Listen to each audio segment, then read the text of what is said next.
अगर आप चाहते हैं भोजपुरी हिट सॉन्ग सबसे पहले आप तक पहुंचे, तो लवली वीडियो चैनल को जरूर सब्सक्राइब करें और साथ में बेल आइकन को दबाना ना भूलें।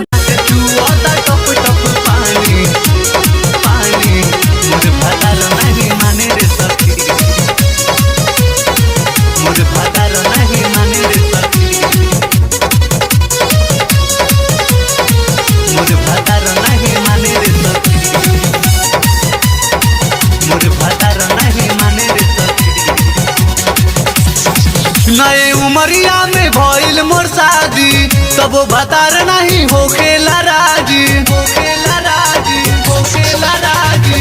नए उमरिया में भइल मोर शादी, तब भतार नहीं होखेला राजी। बुढ़िया कहेला नहीं जाने रे सखी, लहंगा से चुआता टप टप पानी।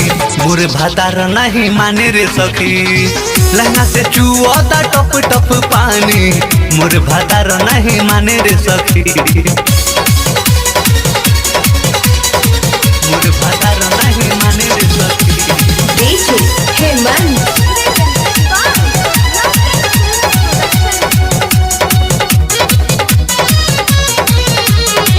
मोर भतार नहीं माने रे सखी, मोर भतार नहीं माने रे सखी। चढ़ल जवानी रह जाता कुहुक के सजिया पर रोई दिन रात हो, तब वही मुअना के शरम ना आवे, करे ना हमरा से बात हो, करे ना हमरा से बात हो। चढ़ल जवानी रह जाता कुहुक के सजिया पर रोई दिन रात हो, तब वही मुअना के शरम ना आवे, करे ना हमरा से बात हो। करे ना कबो में हरबानी ये सखी, लहंगा से चुआता टप टप पानी। मोर भतार नहीं माने रे सखी, लहंगा से चुआता टप टप पानी। मोर भतार नहीं माने रे सखी, मोर भतार नहीं माने रे सखी, मोर भतार नहीं माने रे सखी।